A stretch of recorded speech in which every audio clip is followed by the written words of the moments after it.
بسم اللہ الرحمن الرحیم الحمد للہ رب العالمین والصلاة والسلام علی سید الانبیاء والمرسلین سیدنا و نبینا و مولانا محمد وعلی آلہ واصحابہ اجمعین، اما بعد۔ محترم حضرات اساتذہ کرام اور عزیز طلبہ، انجمن تقویت الاسلام شعبہ مناظرہ طلبہ دارالعلوم دیوبند کا آج کا یہ پروگرام اپنے معمول کے اجلاس کا ایک حصہ ہے۔ ابتدائی سال میں، درمیان سال میں اور اختتام سال پر اس کے اجلاس ہوتے رہتے ہیں۔ جس طرح انجمنوں کے اجلاس ہوتے ہیں، خاص طور سے بڑی انجمنوں کے، اناد الادبی ہے، مدنی دارالمطالعہ ہے، سجاد لائبریری وغیرہ، اس اعتبار سے آج کا یہ اجلاس کسی الگ نوعیت کا نہیں ہے، لیکن اتفاق سے اشتہار کو کسی نے سوشل میڈیا کے اوپر وائرل کر دیا، اس کی وجہ سے وائرل کر دیا جس کی وجہ سے کچھ لوگوں کی اس کے سلسلے میں تشویش پیدا ہوئی، اور کئی جگہ سے یہ مطالبے آئے کہ آج کل کے ماحول میں مناظرہ نہیں ہونا چاہیے۔ اگر یہاں میڈیا کے کچھ افراد موجود ہوں یا خبروں سے دلچسپی رکھنے والے، تو ان کے سامنے میں یہ وضاحت کرنا چاہتا ہوں کہ یہ کوئی مناظرہ نہیں ہے۔ اس مجمع کے اندر دونوں طرف دارالعلوم دیوبند کے طلبہ ہیں جو مسلک علماء دیوبند کے حامل ہیں، ایک مسلک سے تعلق رکھتے ہیں۔ یہ ان کے مشق و تمرین کا ایک حصہ ہے۔ جس طرح انجمن میں تقریر کی مشق کرتے ہیں، دیواری پرچوں میں اردو، عربی اور دیگر زبانوں میں مضامین لکھ کر مضمون نویسی کی مشق کرتے ہیں، اسی طرح مسائل کی تنقیح و تحقیق کے سلسلے میں اپنا نظریہ پیش کرنے اور اس کو مدلل کرنے کے سلسلے میں مشق و تمرین کے لیے انجمن تقویت الاسلام کا قیام عمل میں آیا ہے۔ اس میں جہاں اسلام سے خارج فرقوں مثلاً قادیانیوں، عیسائیوں وغیرہ کے سلسلے میں مناظرے ہوتے ہیں، وہیں مسلمانوں کے اندر جو فکری انحراف رکھنے والی جماعتیں ہیں اور ان سے ہمارے اکابر کے اختلافات ہیں، ان سے گفتگو کے آداب اور اس کا سلیقہ سکھانے کے لیے بھی مناظرے کی مشق کی جاتی ہے۔ جہاں تک تعلق موجودی جماعت کا، تو ایک تو ہے ملکی مسائل میں ہر ایک کے ساتھ ہمارا تعاون و اشتراک، اس میں کوئی اختلاف نہیں ہے۔ جمعیت علماء ہند ہمارے اکابر کی جماعت ہے، اس کا اپنا ایک منشور ہے اور ایک انداز فکر ہے، انداز عمل ہے، لیکن مسلمانوں کے مشترکہ مسائل جب زیر بحث آتے ہیں تو تمام مسلم جماعتوں سے، مسلک والوں سے اشتراک ہوتا ہے، چاہے وہ جماعت اسلامی ہو، چاہے جمعیت اہل حدیث ہو، چاہے کچھوچا سے تعلق رکھنے والے حضرات ہوں، اور اگر بریلوی مسلک کے بھی معتدل مزاج کچھ لوگ اس میں شرکت کرنا چاہیں تو ان کو بھی شریک کیا جاتا ہے۔ وہ ملکی مسائل ہیں، مسلمانوں کے ملی مسائل ہیں، اس میں کوئی اختلاف نہیں ہوتا، سب شانہ بشانہ کام کرتے ہیں۔ لیکن جہاں تک مسلک اور نظریے کی بات ہے تو ہر ایک اپنے مسلک کے سلسلے میں پختہ ہے اور اس آزاد ہے۔ مودودی صاحب سے ہمارا فکری اختلاف ہے، وہ اپنی جگہ پر قائم ہے، اور ہمیں یہ جاننا ضروری ہے کہ ہمارے اکابر نے ان سے علیحدگی کیوں رکھی ہے، دوری کیوں بنائے رکھی ہے، ہمارے خیال میں ان کے خیال میں کیا فرق ہے۔ حضرت مولانا سید حسین احمد صاحب مدنی رحمۃ اللہ علیہ دارالعلوم دیوبند کے شیخ الحدیث اسد مدرس، شیخ الہند رحمۃ اللہ علیہ کے شاگرد، مجاہد آزادی، ان کو کیا پڑی تھی کہ وہ مودودی صاحب کے دستور اور اصول کو سامنے رکھ کر انہوں نے اس کے بارے میں سوالات قائم کیے اور گفتگو قائم کی۔ آپ کو معلوم ہونا چاہیے کہ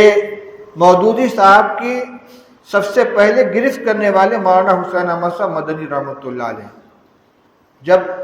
جماعت اسلامی کا دستور شائع ہوا، اس کی دفعہ 6 کے اندر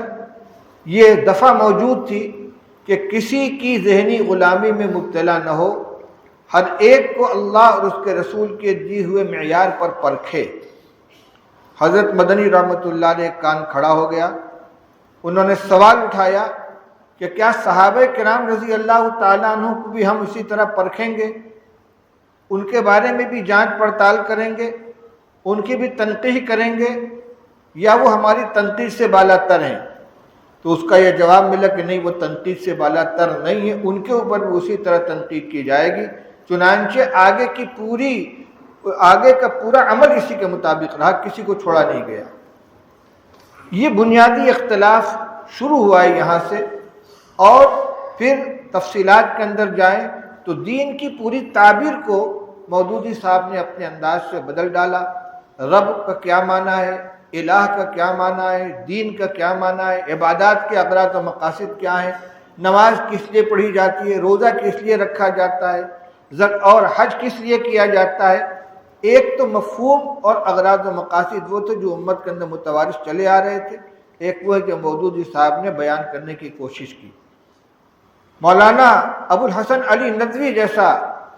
یکسو عالم کہ جن کے بارے میں کہا جا سکتا ہے کہ ان کا کسی سے کوئی اختلاف نہیں تھا، ہر ایک کے ساتھ وہ جڑ کر رہتے تھے اور ایک متفق علیہ شخصیت کی حیثیت رکھتے تھے، لیکن ان کو بھی ان اصطلاحات کے سلسلے میں مودودی صاحب کے خلاف قلم اٹھانا پڑا۔ حضرت مولانا محمد زکریا صاحب کانلوی رحمۃ اللہ علیہ، خانقاہ نشین، محدث جلیل، خالص درس و تدریس سے تعلق رکھنے والے، یعنی اس زمانے میں جب ہندوستان کے اندر لیگ اور کانگریس کا شدید اختلاف چل رہا تھا، ایک طرف حضرت مولانا اشرف علی صاحب تھانوی رحمۃ اللہ علیہ اور ان کے تلامذہ اور ان کے متوسلین جو دیانتاً یہ سمجھتے تھے کہ لیگ کے ساتھ وابستگی مسلمانوں کے حق میں مفید ہے، ایک طرف حضرت مولانا حسین احمد صاحب مدنی اور حضرت شیخ الہند رحمۃ اللہ علیہ کے دیگر تلامذہ جو یہ سمجھتے تھے کہ غیر مسلم برادران وطن کے ساتھ اشتراک کر کے ہمیں آزادی کی لڑائی لڑنی چاہیے، وہ دیانتاً مسلمانوں کے حق میں اس کو بہتر سمجھتے تھے۔ دونوں اپنے اپنے نظریے کے اوپر جمے ہوئے تھے اور بہت شدید اختلاف پیدا ہو گیا تھا۔ اس زمانے میں بھی مولانا محمد زکریا صاحب رحمۃ اللہ علیہ کا جو طرز عمل تھا، دونوں کے ساتھ یکساں تعلقات تھے، کوئی یہ نہیں کہہ سکتا تھا کہ ان کے ساتھ ہیں یا ان کے ساتھ ہیں۔ کسی سلسلے میں انہوں نے کبھی کوئی چیز نہیں لکھی، لیکن مودودی صاحب کے سلسلے میں ان کو قلم اٹھانا پڑا۔ مولانا محمد یوسف بنوری رحمۃ اللہ علیہ، علامہ انور شاہ کشمیری رحمۃ اللہ علیہ کے شاگرد، خالص درسگاہی آدمی، ان کو ان کے خلاف قلم اٹھانا پڑا۔ اور جب مودودی صاحب کی تحریک شروع ہوئی ہے تو ان کے قلم کا جادو اتنا سر چڑھ کر بولا کہ بڑے بڑے چوٹی کے علماء ان کے ہمنوا ہو گئے، جن میں مولانا ابو الحسن علی میاں ندوی ہیں، مولانا منظور نعمانی ہیں، مولانا عبد الرحیم اشرف ہیں، اور اسی طریقے سے بڑے بڑے علماء تھے۔ لیکن جب قریب گئے ہیں اور جماعت کے نظریات کو اور مودودی صاحب کے نظریات کو، ان کے عمل کو دیکھا تو ایک ایک کر کے چھٹتے ہوئے سب کے سب الگ ہو گئے، اور یہ اتنے اخلاص کے ساتھ ان کے ساتھ گئے تھے کہ مولانا منظور احمد نعمانی رحمۃ اللہ علیہ نے جب اپنا مستقر بریلی چھوڑا ہے اور وہ سیالکوٹ سفر کر کے گئے ہیں مودودی صاحب کی حمایت میں، اس کا نام ہجرت رکھا تھا کہ میں گویا ہجرت کر کے آ جاؤں، سن تن من دھن سے ان کے ساتھ ہو گئے تھے۔ لیکن کچھ دن گزرنے کے بعد ان کو لکھنا پڑا مودودی کے ساتھ میری رفاقت کی سرگزشت، پوری کتاب انہوں نے لکھی ہے۔ یہ چیزیں ہمارے طلباء کے سامنے آنی چاہیے، ان کے علم میں رہنی چاہیے، اور اس وجہ سے خاص طور سے رہنی چاہیے کہ خاموشی اختیار کرنے کا اثر یہ ہوا ہے کہ آج دارالعلوم دیوبند کے احاطے میں مودودیت سے متاثر ہونے طلباء کی ایک بڑی تعداد پیدا ہو گئی ہے، اور تنبیہ اور ہدایت کے باوجود وہ اپنی سرگرمیوں کے اندر ملوث ہیں اور اس کے اندر سرگرم ہیں۔ یہ بہت خطرناک چیز ہے، اس لیے حقیقت ہر ایک کے سامنے واضح ہونی چاہیے۔ آج کے اس مناظرے کا مقصد طلباء کے درمیان مودودی صاحب کے فکر کا تعارف کرانا ہے، اور جب یہ میدان عمل میں جائیں تو اپنے اکابر کے معتدل مسلک کے حامل بن کر جائیں۔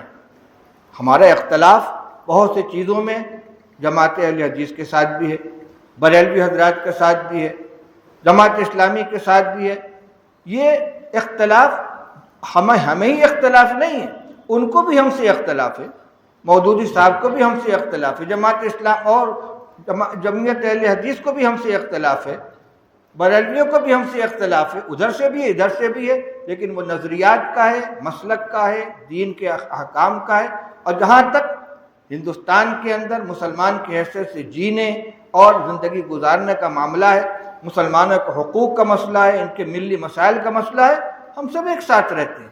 اور یہ مناظرہ کسی اسٹیج پر نہیں ہو رہا ہے، کسی میدان میں نہیں ہو رہا ہے، کوئی چیلنج نہیں کیا جا رہا ہے، یہاں دونوں طرف طلبہ ہیں، دارالعلوم دیوبند کے طلبہ ہیں۔ مقصد یہ ہے کہ حقیقت سے واقف ہو جائیں۔ اس لیے جن طلبہ کے ذہن میں یہ بات ہے کہ اس کو موضوع نہیں بنانا چاہیے، ان سے بھی میں کہتا ہوں کہ اگر آپ اس سے واقف نہیں رہیں گے یا تو آپ ان کے فکروں کے شکار ہو جائیں گے، یا اگر کبھی آپ کو گفتگو کی ضرورت پڑی تو آپ لاجواب ہوں گے، خاموش بیٹھنا پڑے گا۔ اس لیے جیسے اور دیگر موضوعات کے اوپر تیاری کر کے آپ کے ساتھی آپس میں گفتگو کرتے ہیں، ایک فریق ادھر کا بن جاتا ہے، ایک فریق ادھر کا بن جاتا ہے، جبکہ دونوں آپ کے فکر کے حامل ہیں،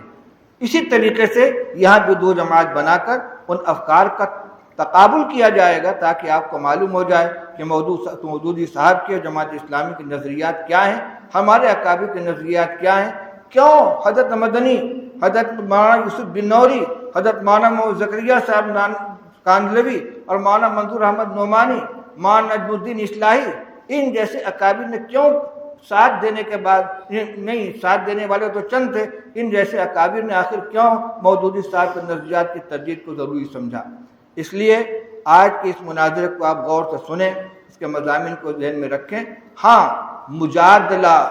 مخاصمت نہیں ہونی چاہیے، دلائل کے ساتھ گفتگو ہونی چاہیے تاکہ آپ کے ذہن کے اندر دونوں طرف کے دلائل آ جائیں۔ پھر آپ یہاں سے فارغ ہو کر جائیں گے، اپنی درسگاہوں میں جا کے اپنے عمل میں مشغول ہو جائیں گے، کوئی آپس کے اندر کا مباحثہ نہیں ہوگا۔ یہ ایک مشق ہے، جیسے تقریر کی مشق ہوتی ہے، تحریر کی مشق ہوتی ہے، اسی طریقے سے گفتگو کرنے کی بھی مشق ہے۔ اور آپ جانتے ہیں، اگر آپ نے الفوز الکبیر پڑھی ہے،